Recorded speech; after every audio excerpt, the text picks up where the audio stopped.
latest episode of that SEC podcast. I'm your host, Michael Bratton, and we are joined, as always, on Monday evening by our great friend, Stephen Lassan, senior editor over at Athlon Sports. Stephen, how'd you have a good time? Did you have a good time enjoying the weekend of college football action?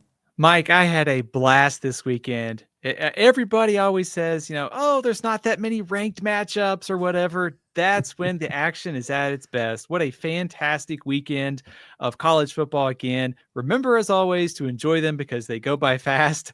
And pretty soon we'll be in December begging for like an Idaho versus South Carolina game. So, man, fired up from a great weekend and excited to talk to the hardest working man in the SEC Mike. Yeah, hey, great point, Stephen. Yeah, again, that's why we have you on, because you make the best points out there. But anybody that tries to tell you, oh, it's ho-hum Saturday, buddy, that's when you know you need to buckle up and prepare for perhaps the wildest week of your life. So, hey, before we get into it, as always, Stephen, I got to remind the cousins we are brought to you this football season by MyBookie, the online sportsbook. Go check them out, mybookie.com, or excuse me, mybookie.ag. That's the website. And the promo code is SEC for a first-time guaranteed wager. Whatever you want to put in, up to $500, MyBookie's going to guarantee it for you. Let's say you put, like you're out here, you're like Steven, and you put everything you own on Arch Manning and Texas to beat Ohio State. Well, you would have got that wrong, right? But if you use that promo code SEC over at MyBookie, they give you the money right back after you lose it, exactly what you put in, so you can keep on playing over at MyBookie. And heck, if you do win, you listen to Shane, don't listen to me. If you listen to Shane and you win your bets, you get to keep the money too. So you cannot lose over at MyBookie. Go check them out. And our friends over at Tennessee Legend. Stephen, I don't know if you saw my power rankings. It was fun. I think I had too much Tennessee Legend, though, because, man, I went damn near an hour, a couple whiskeys deep, and I was slurring my words. I was speaking some nonsense, but I had a good time, because I had kept it responsible, and as soon as I was done, I went to bed. I didn't do anything else dangerous. So shout out Tennessee Legends. They're powering us this weekend, whether we like it or not. You know what? If Joey Aguilar beats Georgia, is he already a Tennessee Legend? He's going to have to get his own bottle over there. You know what? It's a future NIL deal, right? Hey, shout out JR, the legend. He's back, Steven. He's here. I think he's here for you. I don't think they're here for me anymore. Legend, cousin JR has done it again. Shout out JR. He gifted a membership to CarDoc. CarDoc, welcome to the family. Yeah, thank you for the assist there, Stephen. We also got Michael Dunlap on a scale of 1 to 10. What are the odds of our 17-year streak of kicking Vanderbilt's ass ends? Oh, buddy. Yeah, we'll get to that game here in a little bit, but maybe just for Michael Dunlap gave us a donation here, Stephen. Maybe we could briefly talk on the fact that, I don't know about you, but I'm a lot more concerned for South Carolina than I was a week or two ago. I am too. The hardest thing I think about South Carolina is you had the Virginia Tech game, then you had the short turnaround time, and probably an opponent you didn't spend a whole lot of time preparing for, given what's ahead with Vanderbilt and Missouri. Also, I think sometimes, like when these games are storms, delayed, the weather, you wonder if that just throws off the whole operation. So I am a little bit more worried, especially since they both have a common opponent. They both played Virginia Tech, and Vanderbilt was very impressive in the second half of that game, especially going into Blacksburg and just destroying Virginia Tech in the second half. So I think my concern level has certainly gone up. I also wonder if, we probably didn't see South Carolina's best effort on Saturday. We're likely to see some bounce back there, but I think it's probably going to be a much closer game, certainly than last year's was. Right. And, man, we might have last week, we were ready to run Alabama off. Not anymore, Stephen, because Stephen Up, he's back. He's gifting memberships. We love Alabama now that Stephen Up's here. For them boys in Tuscaloosa, it's Stephen Up. Roll Tide. Thank you, Stephen Up. He's gifted Kyle Mormon. Kyle, welcome to the family. Yeah, courtesy of old Steven Up. And then another cousin that we love is old Gunner. He's flying high, Steven, because LSU is undefeated and looking like one of the best, if not the best team in the SEC. He's donated to Sue's Man, I'm going to butcher this one. Sound like Shane. Sue Makabe. Sue's, welcome to the family. Yeah, thanks to Gunner Ward. We appreciate you, buddy. And then shout out Emily. Steven gave us $20 because she's got her own cowbell here, donating some of my Prize Picks winnings as a huge thanks to Mr. Sip for those badass cowbells. SEC fans are truly elite. It's a great day to be an Auburn Tiger. I bet even Mike would think so. Hell yeah. War damn. You know what? They're 2-0. They whooped mighty Ball State over the weekend. Hey, I told you to go all in on Arch Manning, Parker Livingston in the Prize Picks. Yep. You thought it was Arch Manning propaganda. I was just trying to give you winners from last week. But man, Auburn is I think in the top 25 now. I know I've moved them into the top 25, but that's a great start to the season, taking care of business against Ball State. The big win over Baylor looks better after Baylor beat SMU in a comeback. So things are going to get interesting in a few weeks with that Auburn-Oklahoma game. I cannot wait for that one. Yeah, me neither. And I also can't wait, Steven. Oh, man, these gifts are coming in. Shout out to Austin Wayne. He gifted E. Burgess. E, welcome to the family. Courtesy of Austin Wayne. Thank you so much. And Emily's back. Emily, we don't deserve you. Just like we don't deserve Hugh Freeze in this conference. He's just too good for us. Emily, shout out. She gifted a membership to Justin. Justin, welcome to the family. Yeah, thank you so much, Emily. And last but certainly not least, maybe the best name out there, Buttered Sausage. That's Shane's code handle there. This is really just Shane, I think. Buttered Sausage gifted Austin McLaren a membership. Austin, welcome to the family. All right, so let's get into it, Steven. A lot of reactions. I'm dying to know what you have to say about the weekend in the SEC. A nearly flawless weekend. Thanks, Billy. But aside from the Gators, what was maybe the most impressive performance of the weekend out of the conference, in your opinion? Mike, where do we start? It was a great weekend for the conference, if we forget about Florida for 5 minutes here. How about Oklahoma on Saturday night? And I think we got the verdict we wanted to. We wondered about John Mateer and how this offense would acclimate to the SEC.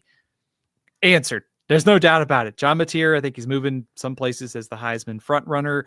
That win was significant. Just coming into the year after the 2 losing seasons in 3 years for Brent Venables, you go out and get the OC, you get the quarterback, you win a high-profile game against Michigan. I think that answered a lot of questions. Also, this victory by Oklahoma raises another question for me, which is when you start thinking about the SEC and thinking about what's transpired this season. We'll see about Georgia this weekend. We've seen Texas play Ohio State. We've seen LSU pick up a big victory. I am wondering if that top tier of teams shouldn't be expanded a little bit, because Oklahoma's got the defense. They've got a quarterback now who's a baller. We saw those crazy, awesome throws that he was making. So just something that's been on my mind about, we came into the season about the middle tier of the SEC and wondering, we've seen Florida slide. We've seen Oklahoma win. I have Oklahoma projected to make the playoff after week 2. There's a long way to go, but I'm buying Oklahoma a lot of stock after that win on Saturday.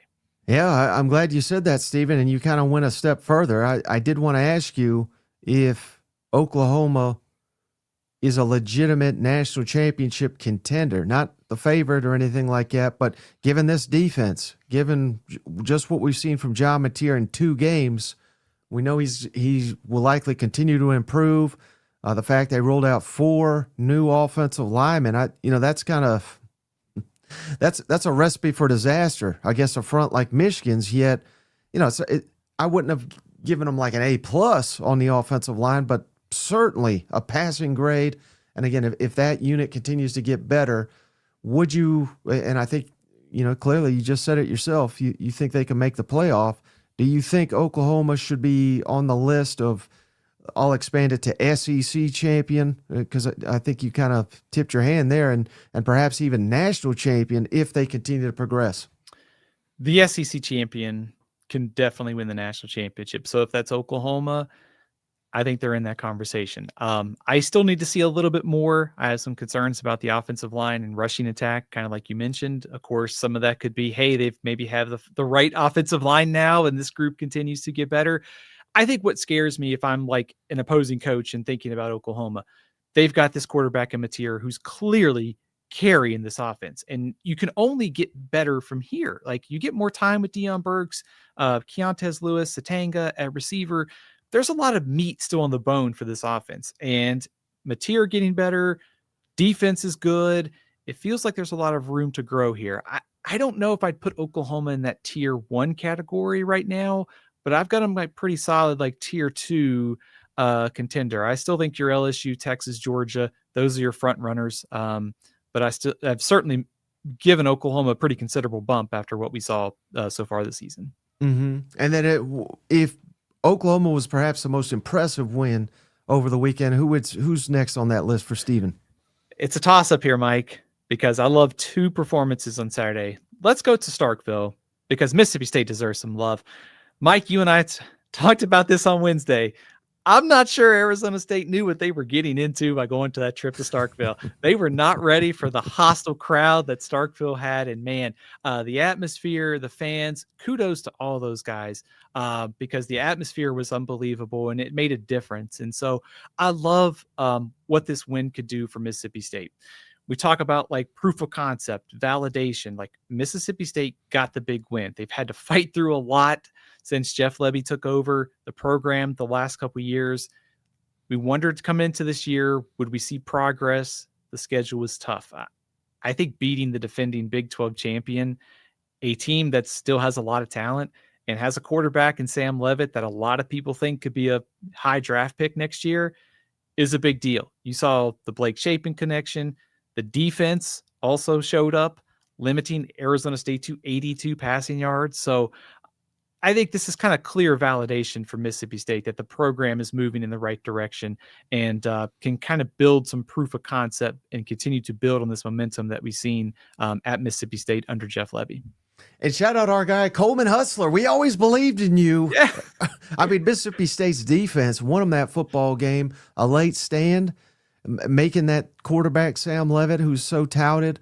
I mean, he had more picks than he had touchdowns in this game. So they were paramount to getting this win. And if Arizona State punches in that goal-to-go situation late in the game, I'm almost certain they would have won this football game, but it was holding them to a field goal, gave Mississippi State life where they were just trying to tie the game when they ended up winning it.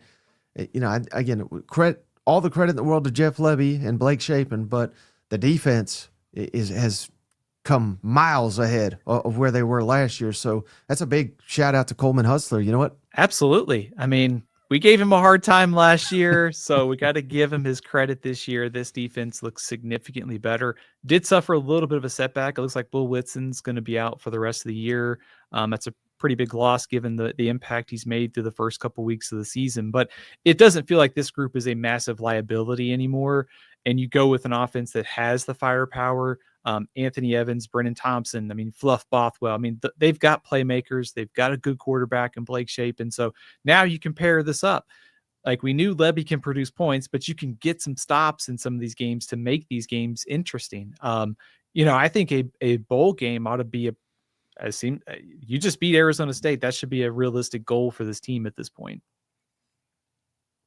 Yeah, and as you look down the schedule, I mean, we'll certainly talk some Florida on this episode, but that is no longer a certain hill.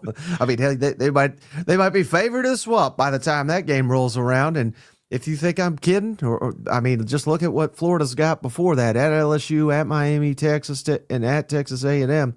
Yeah, I mean, we've got a long time before we get there. But what is another team that really impressed you over the weekend? Let's go with Missouri, Mike. I love the border war getting back together, the hostilities, the Missouri fan who gave up the opportunity to kick a field goal just to kick it at the Kansas sideline. Talk about rivalries, man. That's one of the best parts of college football. But I think a couple things stood out here. Like if you were just like looking at the scoreboard and you see 42-31, I don't know that score really kind of indicates how like dominant. I wouldn't say dominant, but more like Missouri could have won this game more convincingly. Nearly 600 yards of offense. They lost the fumble that was returned for a touchdown, but Prabula was awesome. Roberts and Hardy, Kevin Coleman, all those guys showed out again. And the defense did just enough against a dangerous quarterback in Jalen Daniels to put this game away. So kudos to Missouri. Love the rivalry coming back. Great atmosphere in Columbia. Big time win. Great performances from all the newcomers as well. Yeah, that was a wild game, wasn't it? So with all the hype and all surrounding it, I mean, there's a lot of teams, Stephen, that I believe the score, if I'm not mistaken, was like, wasn't it 21-6 or something like that at one point, where Kansas was winning. A lot of teams, fold under, that's a difficult spot to be in when your fans are demanding you to win a damn game and you're down to that caliber. But they were really only down because of mistakes they were making. So right. I'm sure the message on the sideline was just, clean this up and we'll win this game. Very clutch, a lot of fourth downs converted. Bo Prabula, I cannot be more impressed with him, particularly as a passer. I mean, call me crazy, Stephen, but he might be the most accurate passer in the conference right now. It's funny you mentioned that because there was a throw in the game and I'm forgetting the down and distance, but I can see it. It's almost like he gets the snap and he throws it to the other side of the field and it's thrown just in the only exact spot, like between two defenders, that his guy could catch it. And I thought about that and was like, man, all this offseason questioning, whether or not he could be a passer in the SEC and part-time to full-time. And in 2 games, I mean, not even really 2 games, like 5 quarters, he's proven that that's not even a concern. So I have been really impressed just with the accuracy, the high level of play already, keeping him healthy. Priority number 1 for Missouri, given Sam Horn's injury, some of the offensive line things we saw. But I think if you're Missouri, you got to be like ecstatic with the way Prabula has played, because I think that's got to raise potentially where the floor and maybe even the ceiling for this team this year. Yeah, and again, we could throw all the praise in the world at a lot of facets of Missouri's program, but I'm going to give a special shout out to the offensive coordinator, Kirby Moore, who 2 years ago was a huge catalyst for them winning 11 games. I don't really know what happened last year. I think a lot of it was quarterback injured and all that, but again, we could sit here and make excuses. New quarterback, new running backs, new receivers, reshuffled offensive line that they literally had to reposition during camp. The fact that they looked this good 2 games into the season, I think Kirby Moore is doing a hell of a job, and in my opinion, he's probably the best offensive or probably the best coordinator 2 weeks into the SEC season. I think I would agree with that. I mean, I think if anything, kind of wondered what to expect out of him coming into this year, given that the offense underachieved last season. And you have a quarterback making his first full-time start with all these new pieces, some offensive line questions, and this is what they're doing. I mean, Kansas defense is not one of the best in the Big 12, but it's not bad either. It's not as bad as Mississippi State was last year. So the fact that they sliced them up like that on Saturday, that's a really good sign for this team going forward. So I'm fully on the Bo Prabula hype train going out here. Mm-hmm. Hey, how about any love, Stephen, we've talked about this team a little bit here, but how about the fighting Diego Pavias, man, who, again, they got down 17-7. This is my favorite stat of the weekend, 17-7, and then won the game 44-20, just absolutely obliterated Virginia Tech. And this was on the road. This was after a sloppy start, couple turnovers, two turnovers in the first 3 possessions for the Commodores. But, Vanderbilt looks like $1 million to me. I think, you mentioned this with Kansas and Missouri, but stopping yourself. Vanderbilt was doing that with the turnovers. And then once they stopped that, I mean, complete domination, Mike, in the second half. Outscored Virginia Tech 34-0. Outgained Virginia Tech 321-21. So great. I mean, Pavia was great. I think we're seeing this kind of depth of the weapons. We've seen, Young scored late at running back. You had Richardson, who stepped up at receiver at transfer. And then, of course, the defense for Vanderbilt, which looks deeper on paper and the way they've played this year, to shut out Virginia Tech in the second half. how many times, I guess maybe the easiest way to think about this is how many times like has Vanderbilt gone on the road like that and just punched a pretty good opponent like that in the mouth in the second half? Like not like, FCS or G5 at home or anything. Virginia Tech's not bad. And so that to dominate them like that's a really good sign of where this team is right now. Yeah, I mean, heck, last year they lost to Georgia State on the road. Yeah. You know what I mean? So, this is just the latest sign of how far they've come under Clark Lee. So, I'm very impressed with Vanderbilt. They got to keep it going. We'll talk a lot about that South Carolina game coming up. But any other teams really impress you over the weekend? Mike, I think it's worth noting Ole Miss just because it's an SEC road win. Like, sometimes finding ways to win when you're not playing at your best is a good thing. And I think there's a lot of room for Ole Miss to improve across the board. But to go on the road, get a 7-point win against a team that gave you all kinds of trouble last season. You had a little bit of late adversity with the Austin Simmons injury. Not the most prettiest win for Lane Kiffin, but you'll take it. Yeah, any concern on old Austin Simmons, though? He looked shaky early. Now he's got 4 interceptions on the season after just 2 games. 2 in each game he's had. But, again, not the end of the world. I'd rather my quarterback start shaky and finish strong, which is what he did. And like you said, they got it done. So I'm not panicked. But now we're going up against Arkansas this week. And if you throw multiple interceptions, that's going to be a recipe for old Talon Green to light you up, and you may get yourself in a hole you can't climb out of. Yeah, that's a great point, Mike, because I think you look at the margin for error, like the next 3 opponents, Ole Miss is going to play Talon Green at Arkansas. I think Tulane is pretty tough. Also, you get Garrett Nussmeier from LSU. So your margin for error is going to be a lot smaller going forward if you're Austin Simmons. So I'm a little concerned, but I'm not too concerned, just simply because you're making your first road start against a team that's given Lane Kiffin some trouble. I could see maybe you're working out some things early in the season. I think the talent is there for Austin Simmons. I think the question is like, how fast does it get up to the level they need to contend for the playoff? And I think that's what we'll find out in these next couple games. So it sounds like you're saying, Stephen, you're not superstitious, but you're a little stitious. Yes, there you go. Okay. All right. Any other before we get into this week's Panic Meter?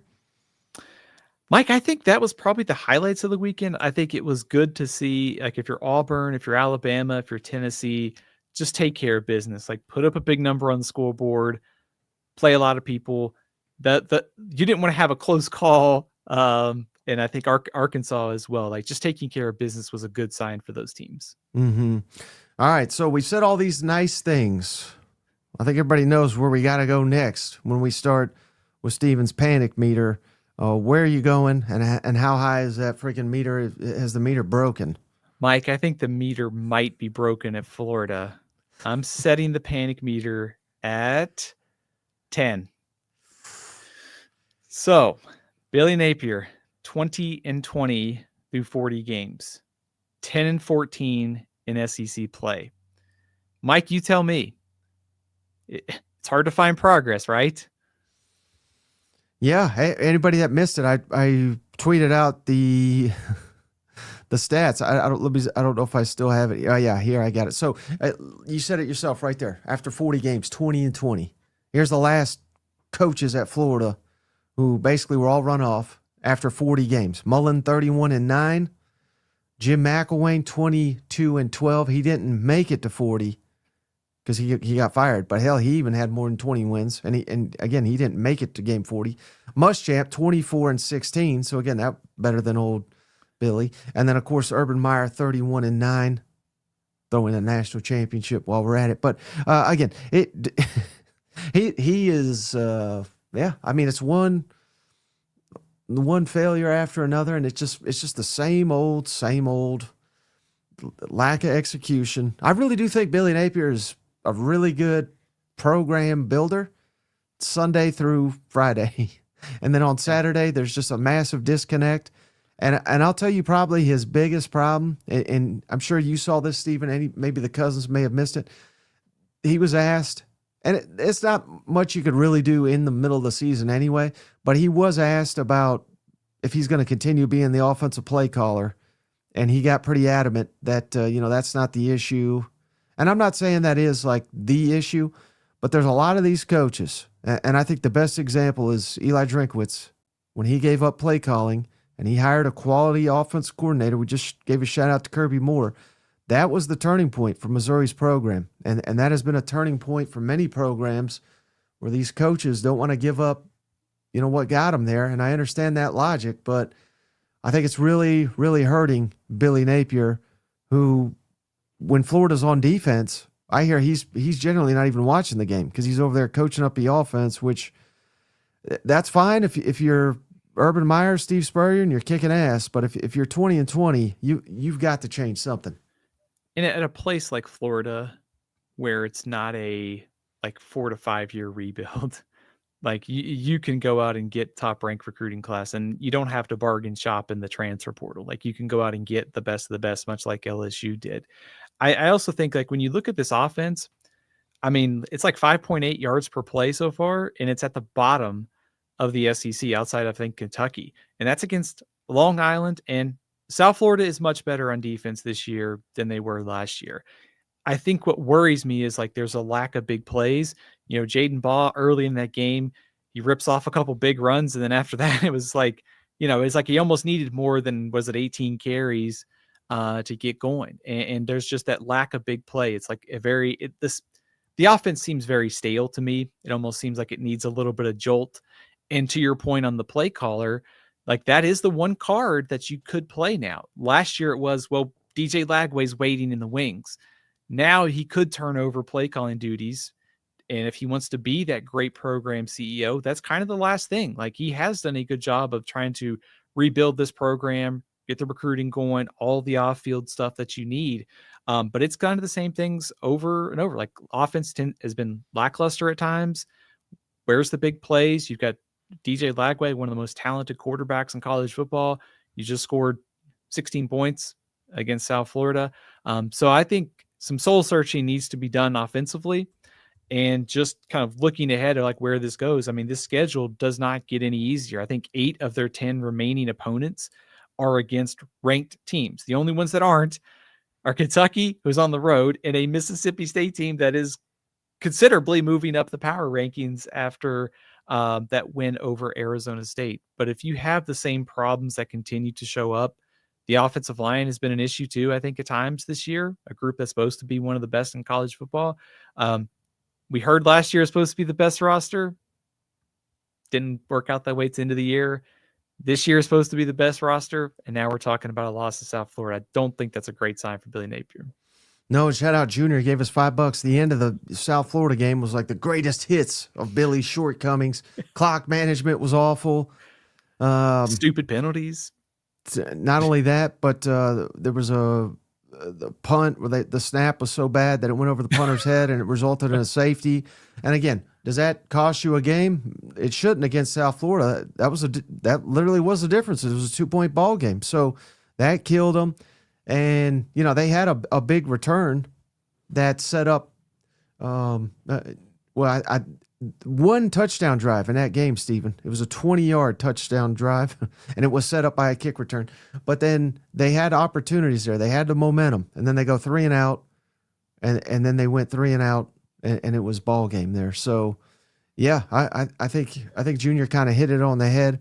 Penalties killed him too. I don't think that's necessarily on Napier, but I mean we're in year 4. We can't be blaming freaking penalties for everything. You know what?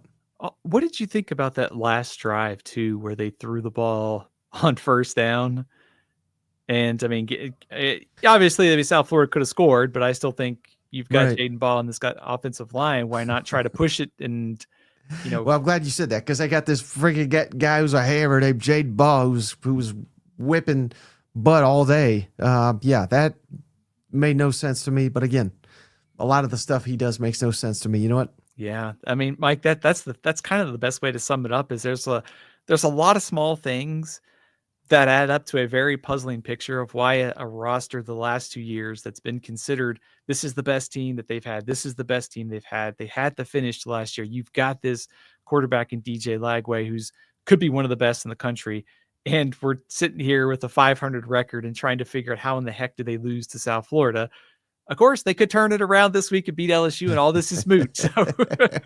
Yeah, but I think it's safe to say at this point in time, not that his numbers are horrible. You shouldn't just look at the numbers. Watch a game for yourself. This is a young quarterback that looks rusty, that looks hesitant. That's not completely on the same page with all his receivers. And this is why we highlighted it all off season. And, it wasn't just us, but this is why we were calling attention to him missing spring, missing most of fall. Billy, they put out the clip, Stephen. Oh my God. Remember he threw it 10 yards. He's fine. Well, you idiots, stop talking about this. This is why we're doing it. Because again, I didn't think it would catch him by South Florida, but I thought it could catch him LSU. And now all of a sudden Miami looks good. So, it's a calamity down there in Gainesville, and they cleaned it up last year. This next 4 weeks, this is their opportunity to clean it up this year, and this might literally be the toughest 4-game stretch anyone faces this year. I think that's the hard part for Florida, is that this stretch seems harder than the one last year. It almost seems like it's one thing to lose. Had they beaten South Florida, had they lost to LSU, that's one thing. You still, I think, could have some goodwill in the program. But to be at this point after a loss to South Florida with this schedule coming up, it feels like it's going to be harder than last year to overcome. Of course, we said that last year and they went on that run. So I'm hesitant to make a prediction about where this goes. But you did mention about the offense and kind of the drives, like at in the start of the game and into the game. I mean, kicking too many field goals is also a problem. Like, you got to be able to punch the ball in the end zone and not kick 3 field goals and set yourself up in a close game like that with a very capable South Florida team. Right. Well, hey, real quick, Steven, did you see old Sarkisian today asked about Arch injury, and he, for some reason, said, well, I don't have a camera on you guys when you go to the bathroom. It's strange. Well, I bring that up because Florida and Sarkisian, they've got some weird issues on their mind. But hey, I think they're just doing the Lord's work over here for us, Stephen, because shout out our new sponsor, Tushy Bidets. Go check them out. Shout out Sark, who wants to put a camera in your bathroom. But if you do, you can keep your rear looking pretty good for old Sark and Sark's camera. Go check them out. HelloTushy.com. Promo code ThatSEC. Get you 10% off. Stephen, they sent Shane and I these Tushy devices. Man, I'll tell you, I'm having a joy in there. So much that I will be happy if Sark wants to put a camera in this bathroom, because he'll see the happiest man in podcasting. So go check them out. HelloTushy.com. Promo code ThatSEC to get 10% off. Billy, we might send these to Billy because he's got to clean his shit up down there, and we'll send them to Sark to get him all figured out down there at Tushy. You know what? I also saw Hugh Freeze talk about straining this week too. Maybe he needs. That's a bridge too far, Stephen. This is a serious show now. Come on. I think you're right, though. I think there could be like a Tushy move of the week to clean up your act, and it definitely goes to Florida after that loss. Right. So don't forget, HelloTushy.com, promo code ThatSEC, 10% off. All right, Stephen, who's next on the panic meter here? Let's talk about South Carolina. I'm going to raise the panic meter to 6 on the offense. Now, maybe that might seem high, but I'm looking at this schedule coming up. Vanderbilt, which looks a lot better from last year to this year. Also, Missouri, that road game on September 20th coming up, with the way Missouri just beat Kansas. You also just look at the production for the offense so far for South Carolina. I think, 4 offensive touchdowns, and they scored 2 of those against South Carolina State on Saturday. 3.5 yards per carry. The game was choppy because of the weather. Hard to read too much into it because of the timing. But we now have 2 games of data here in 2025. And I would have liked to have seen the offensive line and the rushing attack be able to take a little bit more authority against a overmatched opponent. So after 2 games, Haven't really seen the offense maybe I was hoping to see out of South Carolina, but it's also we're coming up on the third game of the season, SEC play. There's still a lot of room to improve, and also a lot of things they could show us this week that sort of make that panic meter go away. Yeah, and Stephen, you and I were talking off air right before we launched the show, but this is technically Mike Shula as offensive coordinator. We've got 3 games of data now going back to the bowl game against Illinois, and maybe that's not fair because bowl games are weird and everything like that, but 3 games, and each time it's kind of unique. They have scored 17 offensive points, so we're not counting special teams because he shouldn't get credit for stuff like that. But again, he's got Lenore Sellers, who, I mean, I know he's got some haters out there. I don't know what those people are thinking, but unless you're just some hater, clearly you can see this kid's talented and extremely talented, but he's not playing up to that level. So again, that goes against Mike Shula. How much do you think Mike Shula is to blame? How much do you think maybe it's more the players are failing to execute it? And quite frankly, maybe Dow Loggins was a lot more important to this operation than I was willing to give him credit for. It's a good question. I mean, 5.2 yards per play so far through the first 2 weeks of the season, one of the lower rated offenses in the SEC. I think the answer to your question is probably more of a we just don't have enough data yet because of the opponents in the schedule. And that's kind of like a theme, I think, with this season is like we have all this off season. We get to week 1. We have some high profile matchups. The schedule's a little weird. We get to week 2. There's all these FCS, power conference games. Then you get to that third week and you get a better data point. Maybe the best way to look at this is we came into the season with question marks about how could they run the ball, the offensive line, and also consistency at receiver. And I like their running backs from a talent standpoint, but I'm leaving those first 2 games still saying, I think those questions that I still had about those groups are still there. I don't necessarily feel any better about the potential production right now through the first 2 games. Yeah, and perhaps a silver lining, I don't know how much longer this will be an excuse.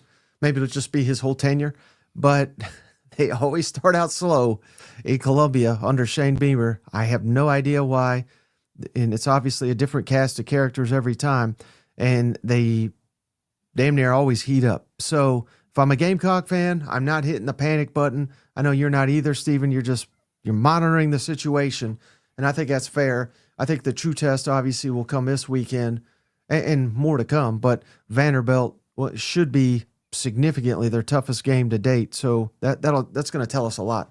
Yeah, I think if South Carolina's offense kind of wakes up this week and has a complete performance, I will feel a lot better going forward. And to your point, it's still early in the season. Like these teams are going to get a lot better. We see teams get a lot better from week 1 to week 2. And then we see once we get into conference play, and with all of the new pieces that South Carolina has and some of the younger players trying to work in, I'm not surprised there is some sort of transition period. You add in a new coordinator. It's not surprising that it's been that way. And then you add in the choppy start to the schedule. I could see why this group started slow, but I think this week it's got to get going a lot faster against Vanderbilt. Yeah, and shout out Chase Millam here, cousin Chase. Am I crazy to have some reasonable confidence in Vanderbilt to beat South Carolina based on their performance versus common opponents? Do you put any stock into that, Stephen?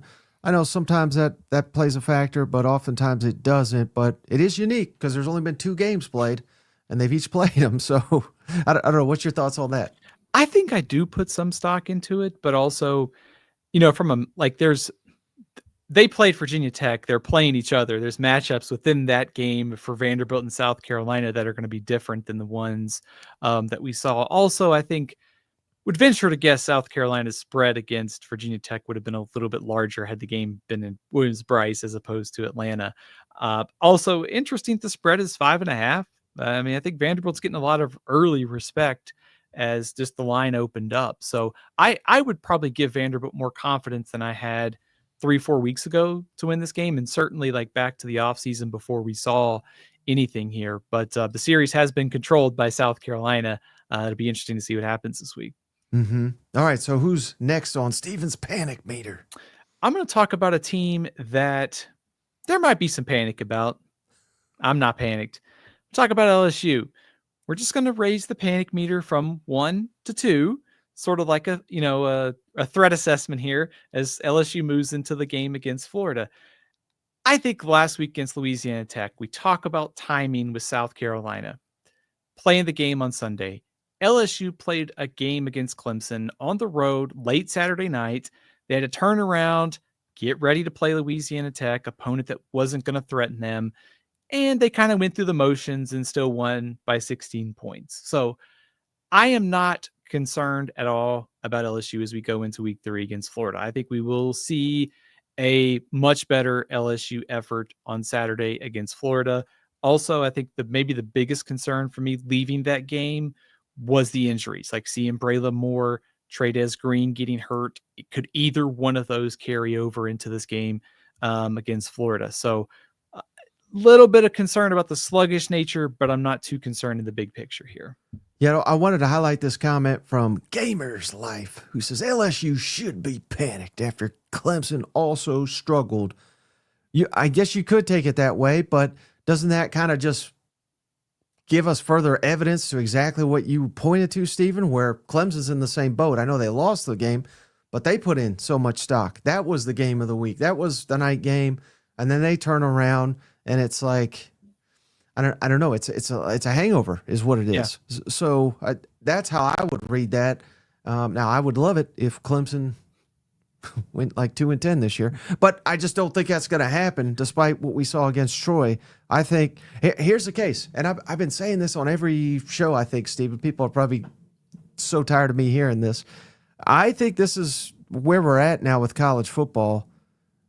Now, I think teams will emerge. Maybe by the end of the year, this won't be an issue. But we're seeing up and down, up and down, up and down. I just think it's incredibly difficult to keep these guys locked in for whatever reason. I don't know if it's NIL, transfer portal, player movement. I don't know, but I would certainly imagine that's a piece of it, to where 1 week Alabama looks, I know the competition is different, but they looked awful against Florida State. They look like the best team in the country against ULM. We've seen Georgia play twice now. Marshall, they looked solid against Austin Peay. Stephen, they didn't look as good. You know, I mean, it's up and down. It's up and down. And I think that's the state of college football right now. I really do. I agree with you. I think the volatile nature of college football is even more volatile than before because of things like the transfer portal. Rosters are so fluid. Like, some of these teams didn't have everybody in for the spring with freshmen. Transfers arrived in the summer. They're still getting acclimated. It may take a few games for this to get sorted out. Then you add in the schedules, you add in the weird week ones with the timing of it. That's why I'm not so concerned yet about like LSU's performance. Also on Clemson too, I think that's another situation where you kind of had like some weird weather and the game was kind of slowed, and then you kind of stop. Stuff like that makes me think like those are kind of outlier performances, although I do wonder like what grade Dabo would give his team after what he said about LSU in week 1. But I think the way I kind of look at the season so far is those are 2 data points. This week in week 3 will tell us a lot more, like what's closer to the truth. Is it week 1 or week 2? And that's kind of what I'm excited to see about LSU, and then also to see Clemson because they play a good Georgia Tech team this week too. And Cousin Brandon says it's the day of my phone and the Snapchat, Mike, which I didn't know Snapchat was still a thing, but I guess that is TikTok, official. maybe? I'm getting old, but yeah. All right, who's next on the Panic Meter, Stephen? We talked about him as one of the biggest wins, but I just want to flag something that I'm a little bit concerned about, and that is Oklahoma. I'm going to raise my panic meter to 4. Now, we have 2 games of data on Oklahoma. We also have Oklahoma playing a really good defense in Michigan. They also just shuffled the offensive line. So all those things are notable. But I am a little bit worried if I'm Oklahoma about how this offensive line grows from here. Can you get more out of the pieces around John Mateer? And by that, I mean, does the offensive line get better? Can you hold up a little bit better in pass protection? That opens up some things. In the ground game, you know, they just played a great Michigan defense. But now 2 games into the season, they're averaging just 3.4 yards per carry. And the Illinois State game, they only had 103 rushing yards. I'm not 100% panicked here because you could get the starting five figured out. The line grows over the next couple weeks. But Meteor, as a quarterback, probably can't handle 20 carries a week in the SEC. You got to have some help around him. And that's what I'm wondering going forward is, can the rest of the pieces take some of the pressure off Meteor so that you're not relying on him to handle 15 to 20 carries every week, plus what he's doing through the air? Mm-hmm. And to your point, Stephen, Auburn, I mean, just the whole friggin' SEC schedule, but Auburn, I know it's Ball State, but they surrendered like 60 yards. You know, they're good on defense. Texas, if Oklahoma's not the best defense in the SEC, Texas probably is. I mean, they may be 1-2. South Carolina, we just question their offense. Their defense looks like $1 million. Ole Miss, Pete Golding, they've got it rolling. Tennessee, I mean, they're freaking good on defense. Alabama remains to be seen, but they're talented. And basically, the rest. I mean, Missouri, they're uber talented, and LSU looks like $1 million on defense. So, just the point being, you're not going to beat a lot of these teams being one dimensional. You're just not. Now, are you gonna?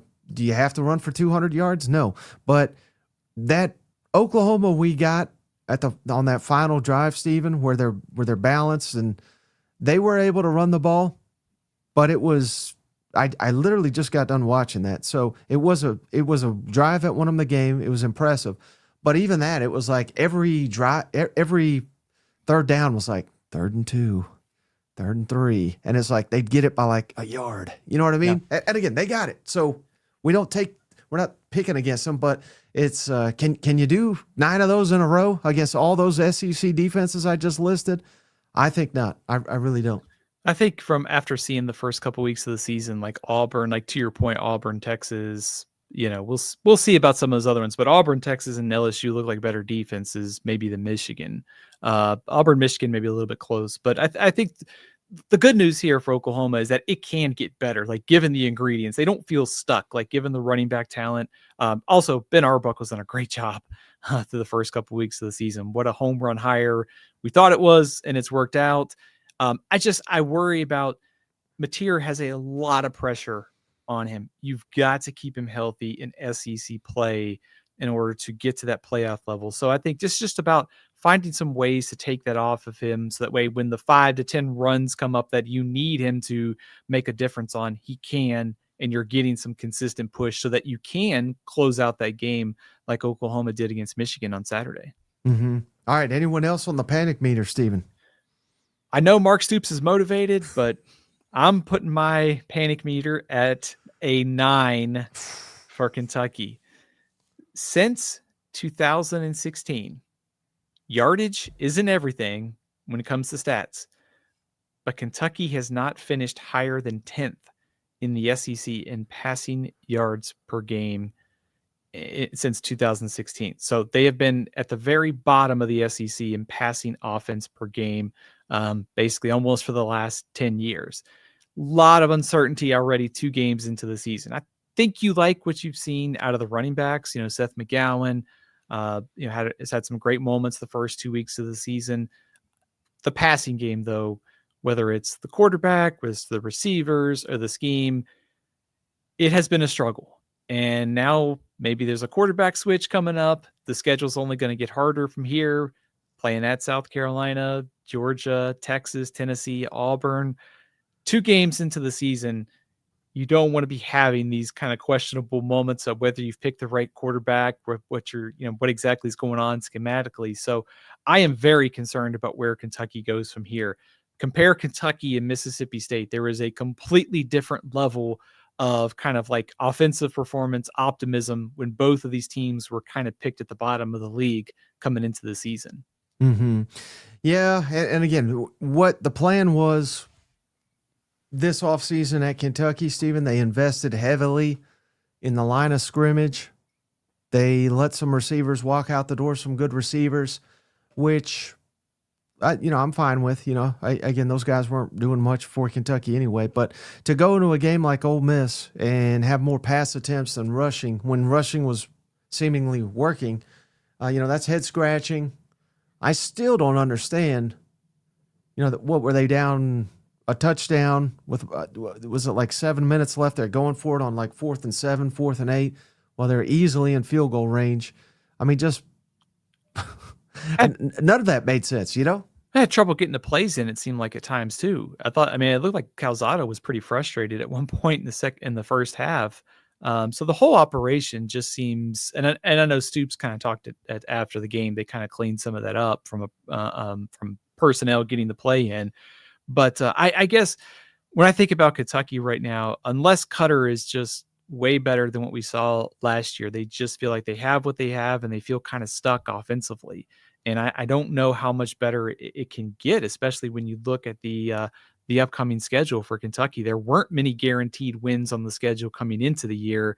You're playing South Carolina, Georgia, Texas, Tennessee, Auburn, Florida. Those are all ranked. Louisville or Vanderbilt could also be ranked later this season. Mm-hmm. All right. Anyone else on the panic meter there, Stephen? I think, Mike, we have sufficiently panicked everybody in the conference for this week. So well, if I may, I wanted to throw a little wild card at you here. All right. Any panic at all with Alabama? Again, you're like, what? How could there be panic? We just won 73-0. They literally look like $1 million. They scored on every possession, and I think it was 10 or 11 possessions, and one of them was a field goal. The rest were touchdowns. So yes, they looked elite. But here's where I'm a little concerned, Stephen. It's the same as last year, where 1 week we look fantastic, 1 week we look awful. Now they've kind of reversed it, but just given the fact that it's so inconsistent, that to me is the thing that's plaguing Kalen DeBoer. And does that bother you at all? That, again, I know it's just year 2, game 2, but does it bother you at all that we just look so out of sorts, and then we look like $1 million? Like, I'm afraid that's maybe what we're getting out of Kalen DeBoer at this point. I think that's fair. I mean, isn't that kind of? I mean, we have 14 or 15 games of data now on Kalen DeBoer at Alabama. And the trend seems to be that they they got up for the Georgia game last season. And then, of course, there was Vanderbilt, there was Oklahoma. They didn't play well in the bowl game. And then obviously lost to Florida State. Like, there's an inconsistent pattern that's showing up. Like, once you can understand that, the fact that it's happened multiple times kind of seems to be where this team is. So I am concerned. And I think the next couple weeks are going to be hard because they get Wisconsin, then they get Georgia. Like, I think after the Georgia game, it's got to be pedal to the metal, because if you lose to Georgia, you've got 2 losses, you're going to have to try and run the table. And it's going to require a team that needs to be way more consistent than we saw last year and this year. So yes, I am concerned. And then one final potential panic. Again, we kind of already hit on this, but Austin Simmons making some mistakes. He's still a young player. He's only 19. You get ready to hear that all damn year. Which again, a week ago, Stephen, I thought he looked like $1 million. Again, I'm kind of repeating myself now, but if they get into a shootout, if it's a Taylon Green versus Austin Simmons shootout, give me Taylon Green. I know Ole Miss got a better roster, better defense. They should win this game. But it may literally come down to, last possession, who's got the ball. Are you at all panicked that after just 2 weeks, and it was on the road, there's a lot of excuses we can make here, but any panic at all that our quarterback's looking a little shaky going into another conference game here? I'm not too concerned. Young quarterback, road start, an offense that's going to put the ball up enough. I could see some early mistakes here. I think the one thing that is pretty clear so far the first 2 games, and we saw this in limited time last year, Austin Simmons is ultra talented. And so I think you're going to live with those mistakes because they're probably not going to happen later this year or even into next year. So I think not concerned in the big picture, but I think if you talk about like games that are decided in the margins, then I do get concerned, because if you turn the ball over, it's a possession and it gets harder to kind of keep pace. So, I probably wouldn't put a very high level of panic on it, but my concern level about the interceptions the last 2 weeks is certainly raised a bit. Mm-hmm. All right. So, hey, we could just go right to that game, but we've not at all really discussed Georgia and Tennessee because they were playing Green Puff. Sorry, Stephen. I know that's your alma mater, Boston P over here. But let's dive into that matchup where Georgia's dominated it. But, pretty interesting. I don't know if you've seen this, Stephen, but the betting odds down to 3.5. Some people said 2.5 earlier. I think it opened around 7. So the money's coming in on Tennessee at home, college game day, huge game. Tennessee looks better than expected. Georgia, I think, looks a little not as good as expected. I don't even know if that's the proper way to say that. But again, what's your early read on Georgia at Tennessee? Mike, I think the thing, and this is kind of boring, is I think simply we are going to learn a lot about both these teams. Because if you look at how the season has played out, Tennessee has looked great against the opponents. Opponent strength needs to be noted is basically what I'm getting at. Like Syracuse, I think, is probably nowhere near last year's 10 victories. East Tennessee State is an FCS team. Georgia hasn't looked quite as impressive. The game against Austin Peay, of course, there was the delay. I don't know how much. I think that probably impacted some things, but they have not looked as impressive as Tennessee has. So what does that kind of mean? Like, is Georgia holding back something? How do you weigh the performances for Tennessee against favorable competition? Those are kind of things that are going on in my mind. And so kind of in the background, I'm looking at the series history and I'm thinking like Kirby's got something up his sleeve this week, right?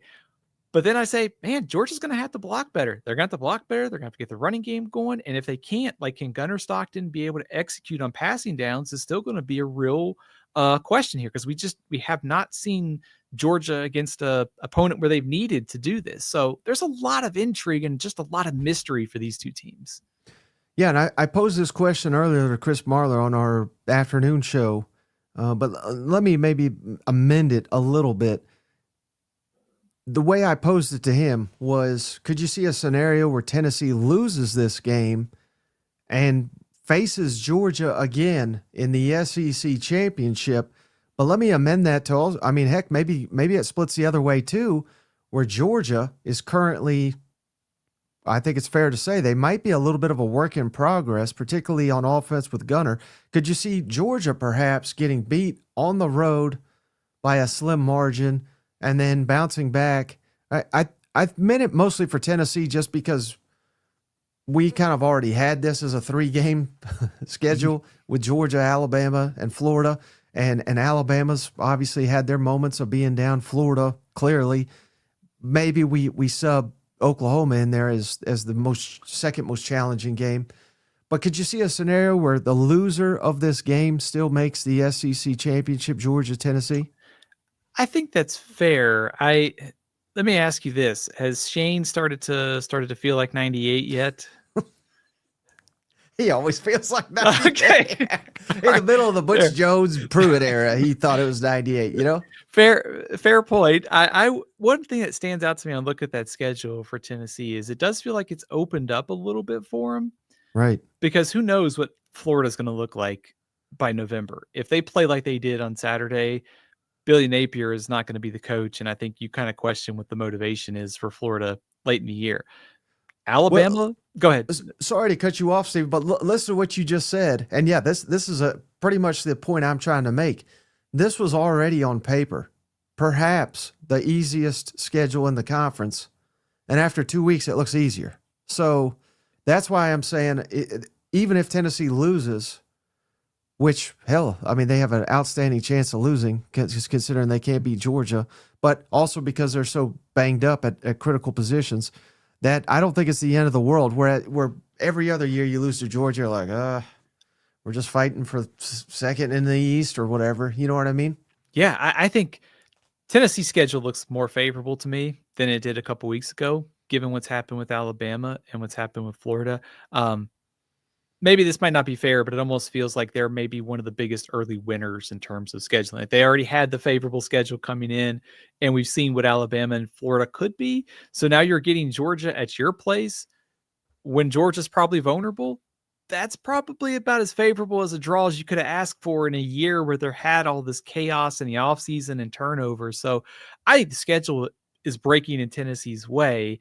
And also Georgia does feel like a work in progress to me. I think if you're Georgia, like, let's just say you lose this game, I think you want to get Georgia early, because I think by October, November, this is going to be a much different team.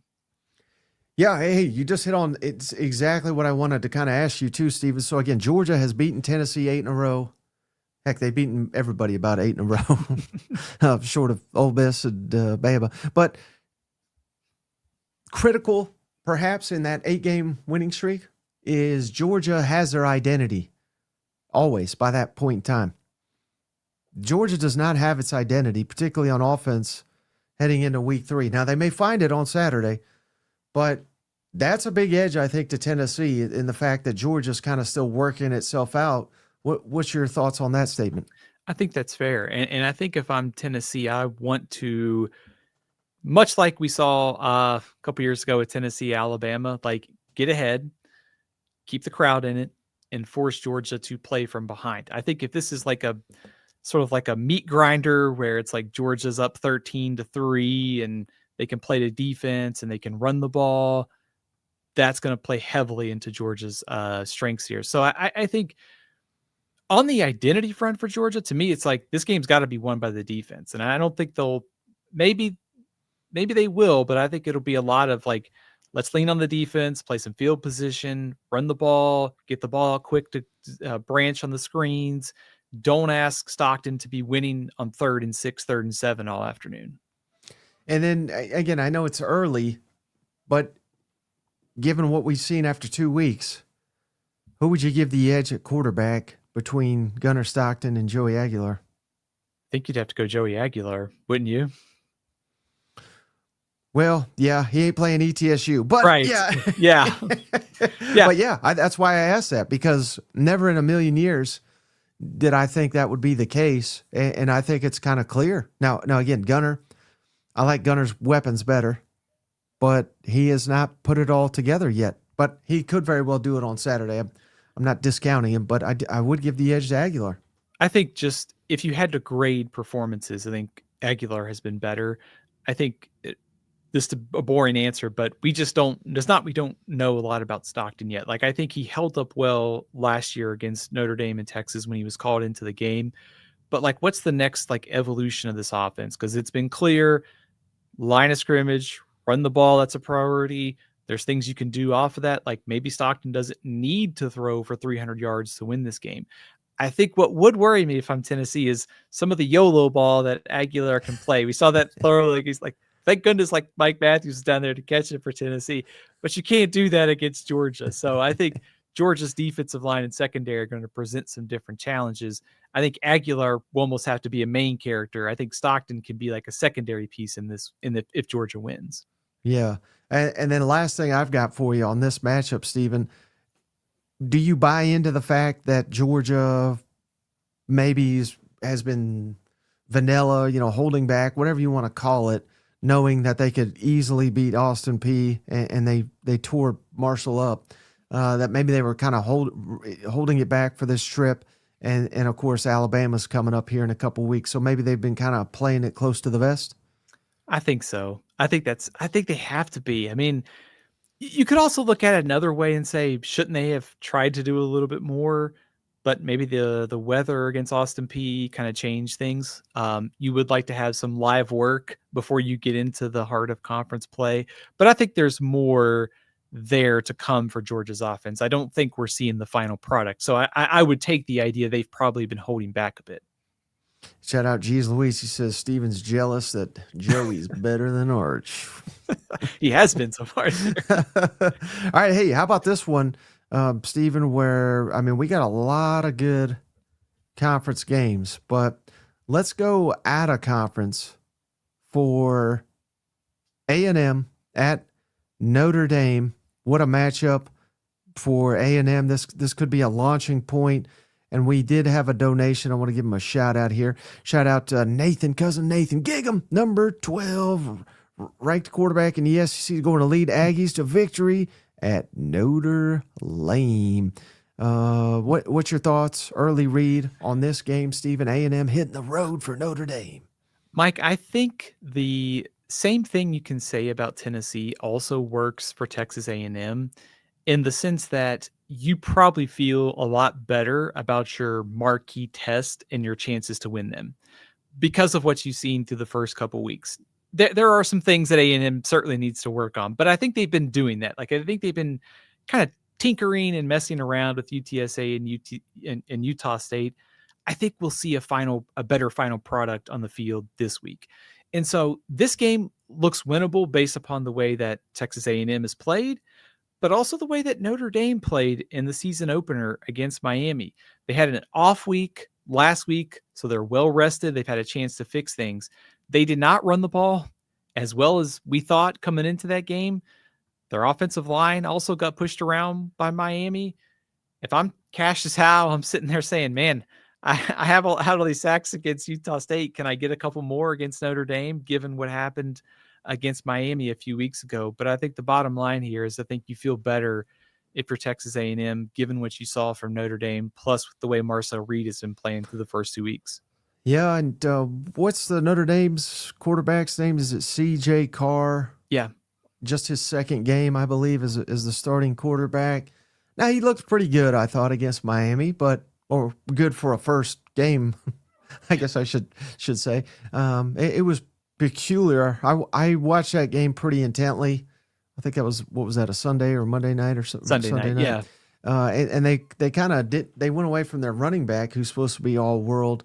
And A&M's had some issues with UTSA running back, went up and down the field on them. Could the game simply be that simple to where if they could corral him, that A&M could win this one?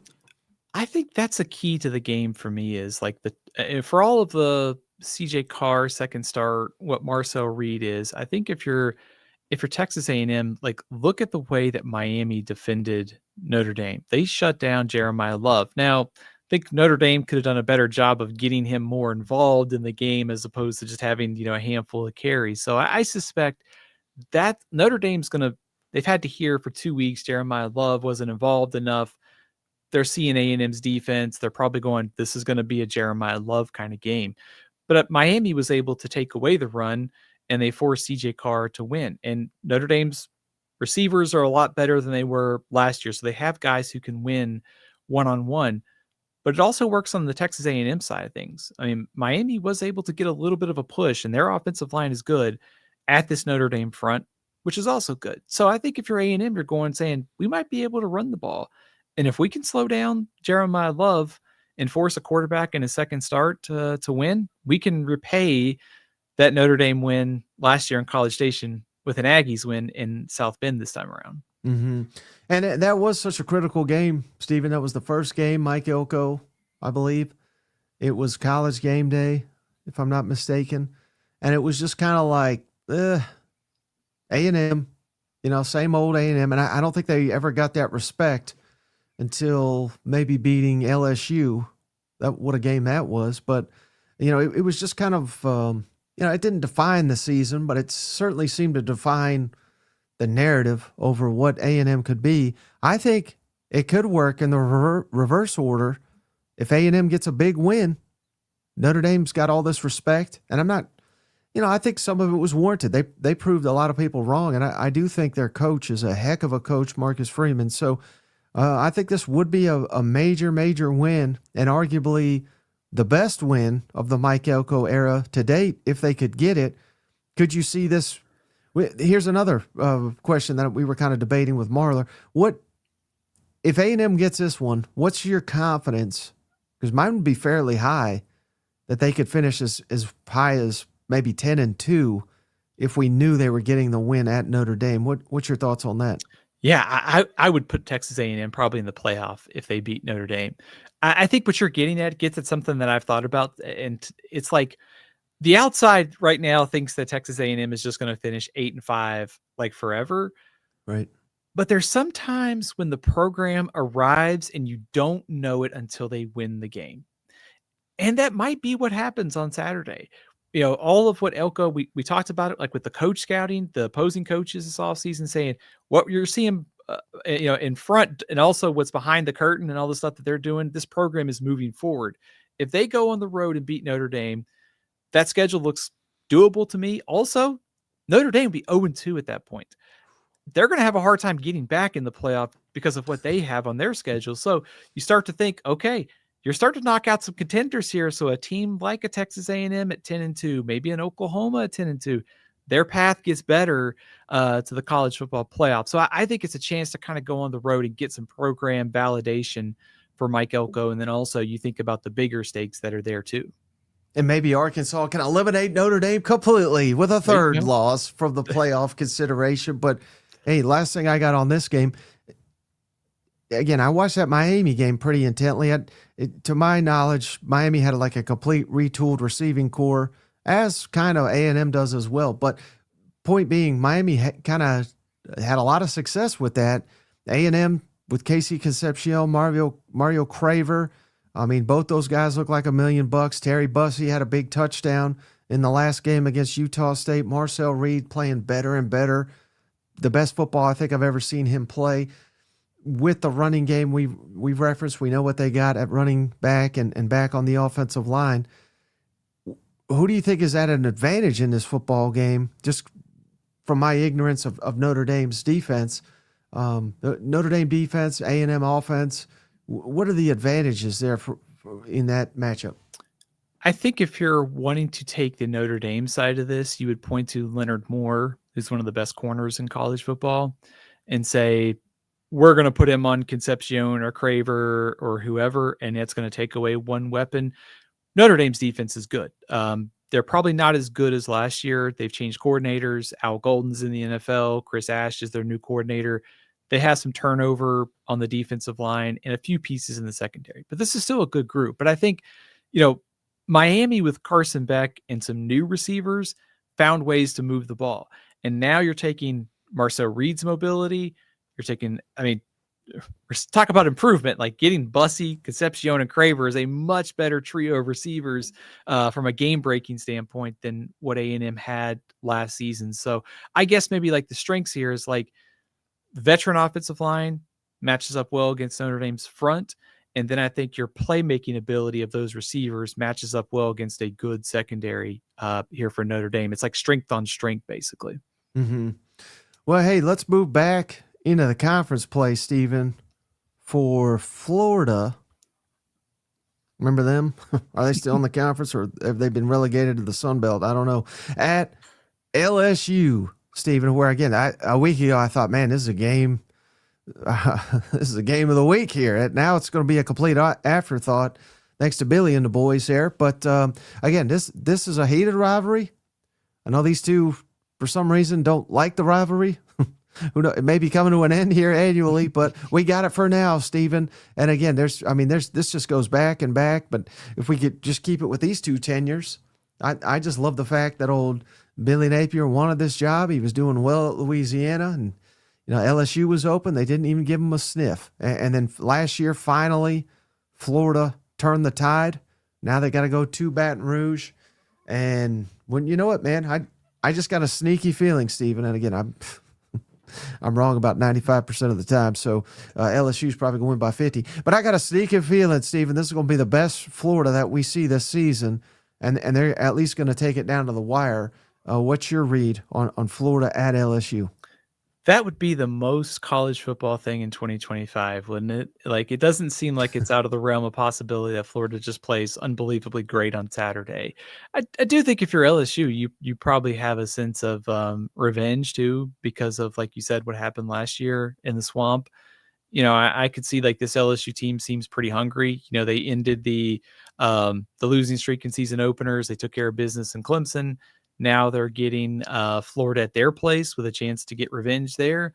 So, this LSU team, to use a bad Mark Stoops thing, like they seem motivated to take this thing pretty far this year. I think the question for Florida is, everything we saw the first two games, this offensive line is going up against a much improved LSU front. Can they get some traction for Jaden Ball? Do we see DJ Lagway knock off some of the rust? And then this Florida defense is going to have to contain these LSU receivers and Garrett Nussmeier. We saw last week against Louisiana Tech, Barian Brown was great. Nick Anderson caught a touchdown. Like, the full arsenal has been on display. So I think potentially a great quarterback battle between Lagway and Nussmeier. There's revenge. There's a hungry Florida team, we think. There's a lot of intrigue for me in this one. Yeah, and I didn't realize, how contested the series is tied at 34-34, which is pretty wild. And the over-under seems very high, given that LSU has been struggling to score. Florida certainly struggling to score. 54.5. I would lean under on that one personally, because both these defense are playing fairly well. I know Florida just lost to South Florida, but it wasn't on their defense necessarily. So, yeah, I mean, this is going to be quite the matchup. They're going to need DJ Lagway to play a heck of a lot better than he has been, but I think he's got that in him. Yeah, this is a huge game. Again, Florida has been in this position where they had to play their coach off the hot seat, and boy, did they do it. Meanwhile, LSU, Brian Kelly, it was after Clemson. He's calling out Dabo. He had a little fiery bit. He calling out the media after this Louisiana Tech. I caught him on Feinbaum talking about what a dominant performance it was against Louisiana Tech. Like, he seems to be trying to talk himself into doing a good job, which, heck, they're 2-0, so he's doing a good job. But, I just thought that was comical.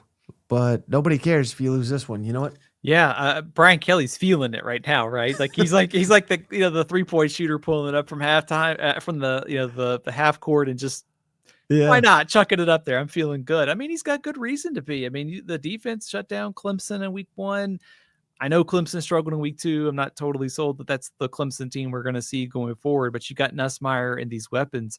But also it's sort of that revenge tour, and not to use a bad like Alabama thing here, but if you get Florida at your place, you've been saying all offseason, this is a tough schedule.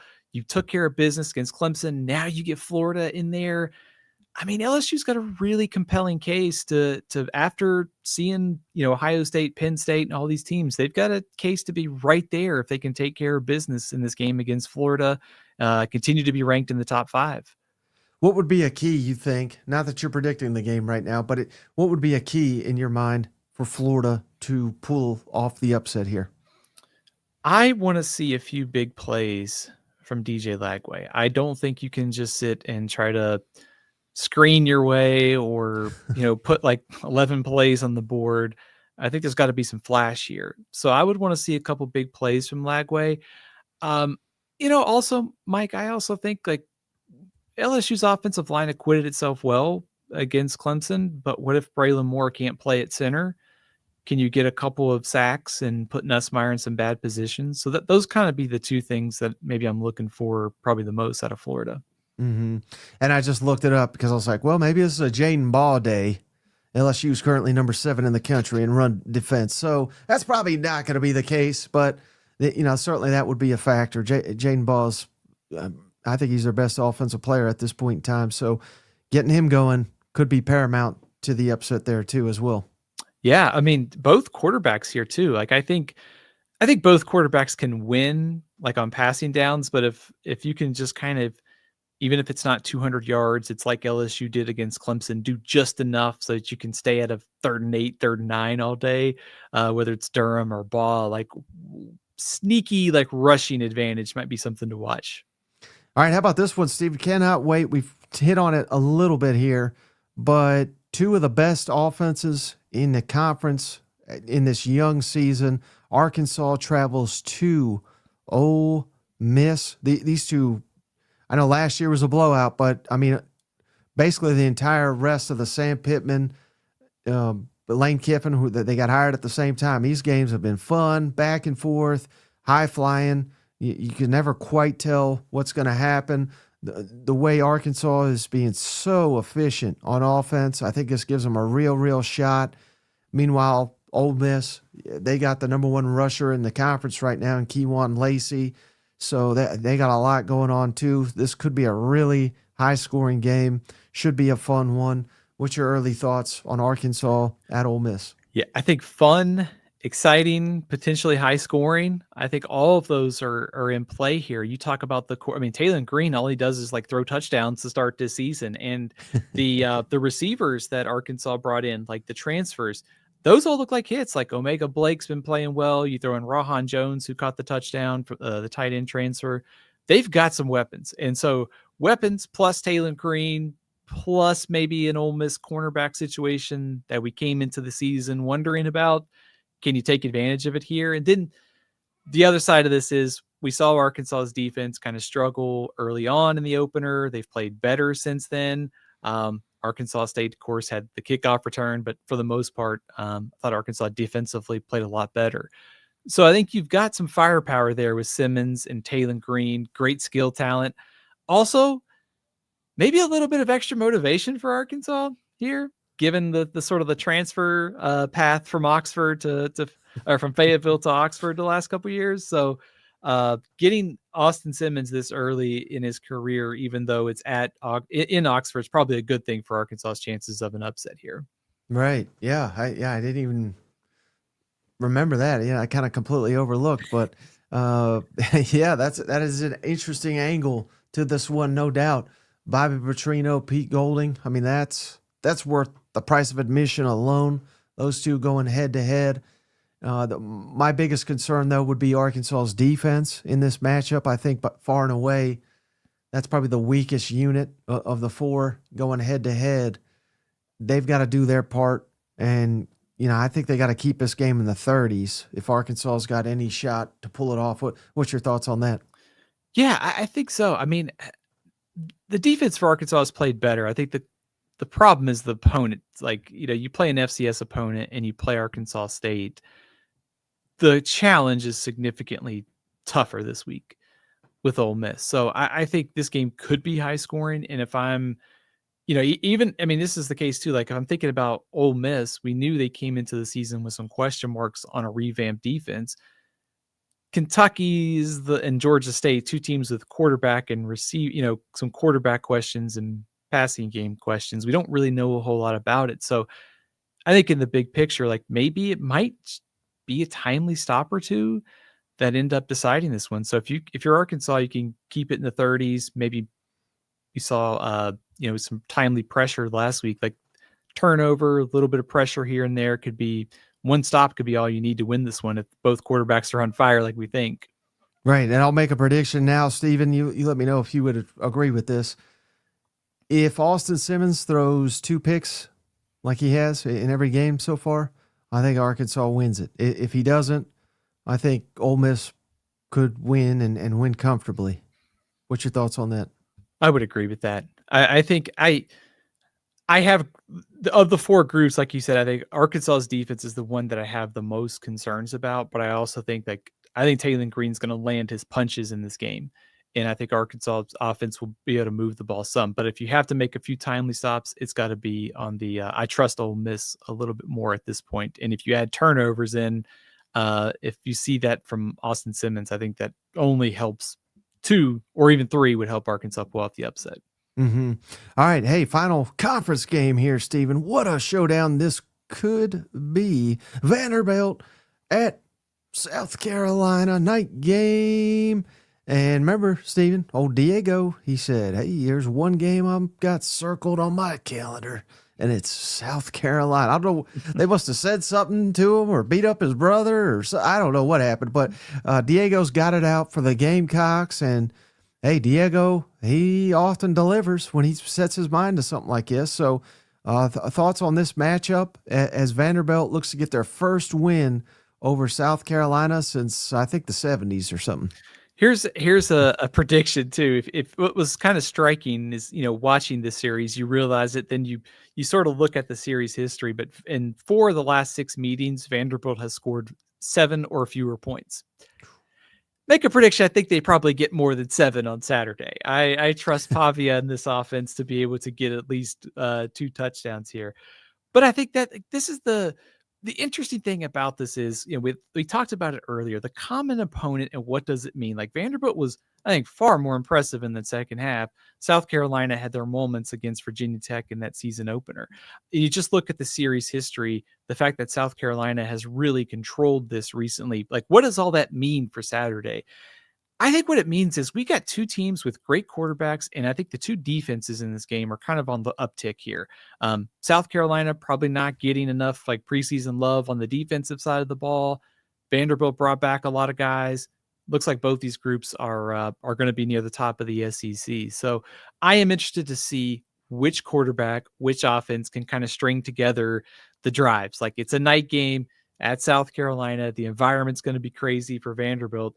But Pavia and that confidence, it's going to travel to Columbia, South Carolina. So for all of the difficult factors that favor South Carolina, I think Pavia and Vanderbilt's got a good shot to go in there and get a victory. Would love to see South Carolina's offense get on track. That would probably make me feel better about this team going forward.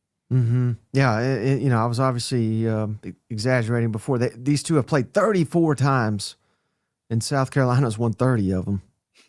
And they've played annually since 1992. And Vanderbilt they won back-to-back, but it was 2007 and 2008. So that's the last time. So it has been a while. Does that mean anything for this one? No, not really. But I would say this, Stephen, and maybe I'm wrong because they just proved the exact opposite. That Vanderbilt got down by 10 on the road at Virginia Tech and whooped them. I just have a feeling if you get down double digits to South Carolina, I think it's more likely they steamroll you than it is you come back. Williams-Brice Stadium, Lenore Sellers. Point being, Vanderbilt better not get down multiple scores if they have any intention to remain competitive in this game, I think. Yeah, I agree. I think just in environment, I mean, Lane Stadium is a tough place to play, but I don't think, and I think a night game in Columbia with the Lenore Sellers and that defense on the other side is going to be a lot harder to come back from. And then just, kind of like the style of play here, almost like, can you wonder if Vanderbilt can frustrate South Carolina enough, like with the slow possessions, maybe you only give Lenore Sellers like 3 times to touch the ball in the first half and 3, and you shorten it, and defense for Vanderbilt forces a turnover and Pavia works his magic. Like I could see that happening here. And so I think like getting South Carolina's offense on track is going to be paramount this week. And it's going to be fun to see two quarterbacks who can be creative against two good defenses. All right, how about non-conference? We got a lot of non-conference games here, Stephen. Wisconsin at Alabama.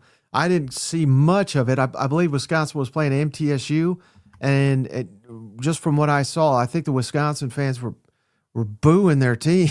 I don't know. I think they rallied and won big. But what could you tell us at all about Wisconsin, and how does Alabama match up against them?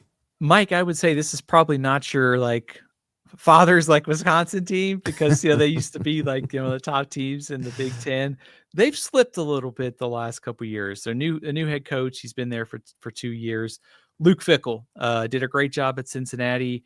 Took over at Wisconsin. Been a bit of a struggle so far. One area to watch, or 2 areas: injuries at quarterback and the offensive line. Because one of the goals this offseason was they got rid of old SEC friend Phil Longo, and they hired Jeff Grimes as their offensive coordinator in an effort to get back to playing like Badger ball, like Wisconsin run the ball and all that. They lost their starting left tackle before the season. Their starting center might be out on Saturday. They're down to potentially a backup quarterback who is very experienced. Danny O'Neal started last week. He started last year at San Diego State, but they may be down their starter, and they're really shaky on the offensive line. Hard to know how good their defense is. I think Fickell and that defensive staff is pretty good.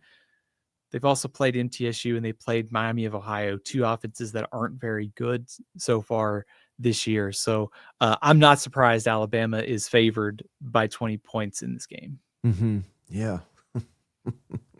Well, they were favored by 2 touchdowns against Florida. I'm just saying. But I think it's a different story here. But basically what I took away from everything you just said, Stephen, Luke Fickell, again, did great job at Cincinnati. Got him to the playoff. Remember that? I think he might be back at Cincinnati before long based on what's been going on up there. You know what? If Louisiana keeps losing, Billy's going to be back there too. So, and again, I mean, Ty Simpson, I know the competition was not great, but he just went 17 for 17, slice and diced old ULM Jeremy Bernard is really heating up. Ryan Williams didn't even play last week, and they won by dang near 80. So, yeah, I mean, I think Alabama should be able to find a lot of success against Wisconsin's defense. How confident are you in Ty Simpson through 2 games? I honestly a lot more confident than I thought I'd be, and I kind of talked him up this offseason. So I think he has been as good as advertised. I certainly think of the issues that plague Alabama, I don't even think he's on the page 1. Yeah, I think that's where I fall to.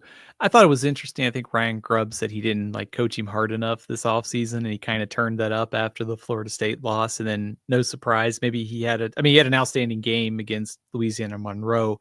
Competition noted here. Louisiana Monroe is not very good, but I think on the list of problems, like you said, offensive line being able to get a little bit more consistency out of the ground game are greater concerns for me moving forward than Ty Simpson is right now. Mm-hmm. Well, I'll tell you where they don't have any problems right now, Stephen. That's at Auburn, where they just whooped up on Ball State. Are they going to do the same thing to old South Alabama, where they are nearly a 4-touchdown favorite this weekend at home? Mike, I'll make a bold prediction here. South Alabama will do better on offense than Ball State will, okay? They are better on offense than Ball State. SEC legend, hope you catch my joke here, Major Applewhite. He's the head coach at South Alabama. They have some offensive firepower. They lost their starting quarterback, Gio Lopez, to the transfer portal to North Carolina. Their new quarterback, Bishop Davenport's pretty solid in Sun Belt play. They have some good skill talent. Here's where Auburn's going to make some money on Saturday. Tulane ran for 241 yards against the South Alabama defense last week. South Alabama came into the season with question marks on the defensive line of scrimmage. So we saw Auburn's rushing attack, the long touchdown runs last week, even without Damari Alston. I think they'll be just fine here. So South Alabama can move the ball better than Ball State. I think their defense is better than Ball State, but still a big question. I think Auburn's going to keep it rolling this week. Mm-hmm. Yeah. It's hard for me to disagree with that assessment. I don't think that's going to be very competitive, but hey, if Auburn marches to 3-0, that's a heck of a start. Last year they were in position to do something similar. They went 2-2, so that's progress right there. You know what? Should we be concerned at all about Hughes' ability to win some of these games that they're favored in? I mean, of course, but Oklahoma's ahead next week, so I'm laying in the weeds, all the Hughes takes after 9 months of bashing the guy. So hey, he's 2-0. I'm going to give him his props. Who else is 2-0, Stephen? That Missouri Tigers. Come on, with Louisiana Lafayette. I ain't called them anything other than that. Coming to town, first time these two have ever faced. Can you tell us anything about Louisiana or you know what you'll be looking for Missouri in this matchup? Absolutely. Missouri should take care of business here. It's kind of the perfect opponent for maybe the hangover from beating Kansas the week, from this week. So Louisiana was supposed to have an SEC transfer at quarterback, Walker Howard. He's been at Ole Miss. He's been at LSU. He's out indefinitely with an oblique injury. So they've had to change their offense quickly during the season. They had a terrible loss to Rice in the season opener. They won last week against an FCS team. They want to run the ball. This will be a good test for Missouri's rush defense. I just don't think Louisiana has the offensive firepower without their starting quarterback to hang in this game. They've also got some questions on defense. What I'm trying to tell you is Missouri should win this game and should win this game comfortably. It is the perfect game. After playing Kansas, all that emotion, you play in a team that's without a starting quarterback. It's a good deal for Missouri. Is Louisiana Lafayette as their coach on any kind of hot seat that you're aware of? It is. So it's Michael DeZormo, who's actually a former player there, and they just won the division last season. So I don't think so, but if they bottom out. I'm just saying, because I think Napier's could be back on the market, and he did well down there last time. Louisiana Tech could be looking for a coach too. Sonny Cumbie doesn't deliver this year. Oh, there you go. Go back home, Billy. That's what I'm just saying. Hey, how about your boy? I'm surprised we haven't talked about him yet, except for Sark's wild comments. Arch Manning. The Arch Mannings, I think it's his name comes before Texas. Texas, UTEP. Any thoughts on this historic matchup? Mike, Texas should continue to keep the offense rolling here. I was encouraged by some of the things I saw against San Jose State for the Texas offense. Would like to see this group continue to progress. I still think there's some things with Manning and the offense as a whole. Ryan Wingo needs to get going at some point this season. So this game, Sam Houston, great opportunities to continue to work out the bugs for this offense before Texas goes to Florida in a few weeks. Don't think UTEP is much of a threat here. UTEP's coach, Scotty Walden, in his second year, doing a good job.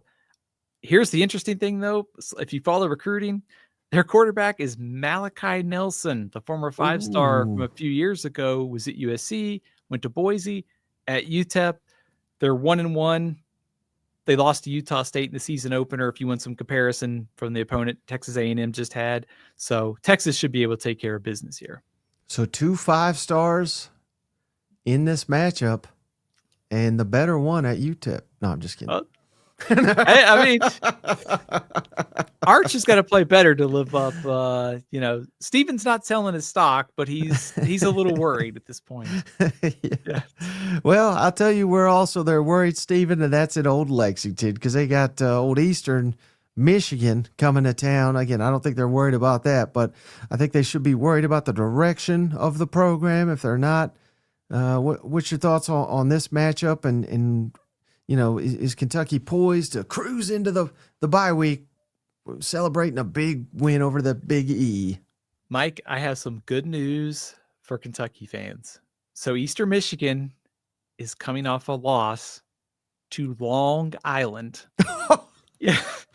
Long Island bounced back. Maybe Florida's better than we thought. Yeah, that strength of schedule's just going up for Florida.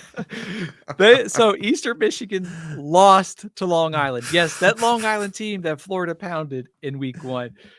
That's a good thing for Kentucky. Like, they should be able to take out some offensive frustration in this game. And if nothing else, it's a good opportunity for that Kentucky offense, whether it's Boley or if Calzada ends up coming back.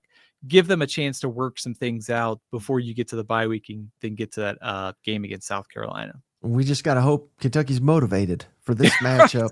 All right, final one here, Stephen. And again, who in the heck knows about old Alcorn, but maybe more of what you'll be looking to see from Mississippi State as they try to go to 3-0. They're trying to do better in the win column after 3 weeks than they did after 12 last fall. What a turnaround here.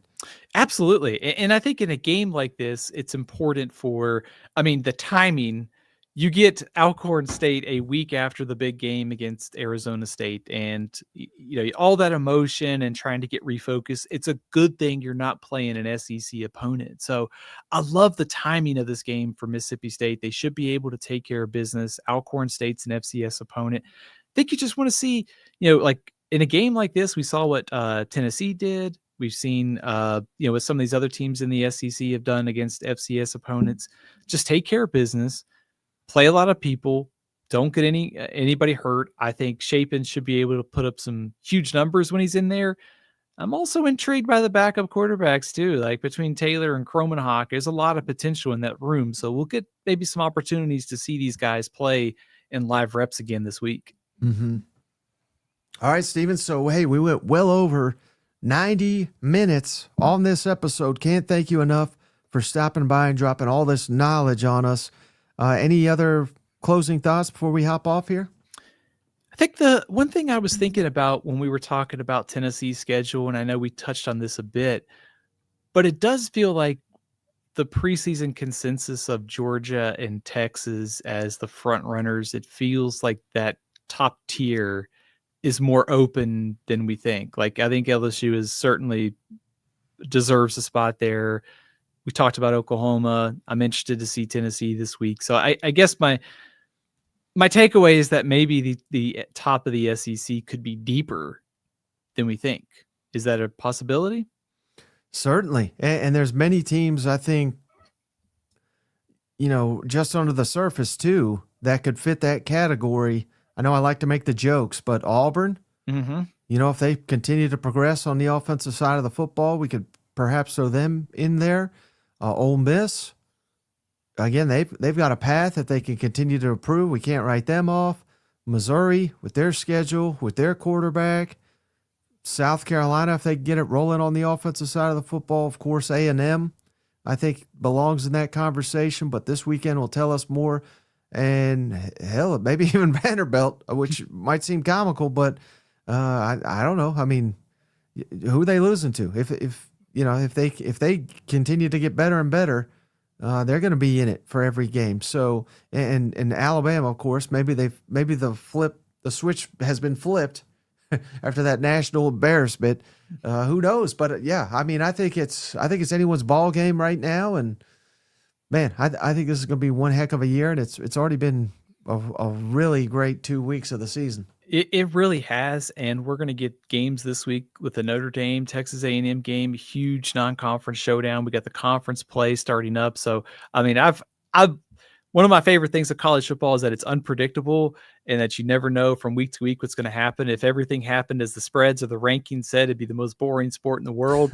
But we saw what happened with Mississippi State last week, beating Arizona State. To just like the depth in this conference. I mean, I think I've got 15 of the teams in the SEC like in my top 30 to 35 of power ratings. So I mean, it's an insanely deep year, but that top looks better to me, a little bit deeper than it did just a few weeks ago. So only going to be a crazy race here down the stretch for this conference. Yeah, and I can't wait for it.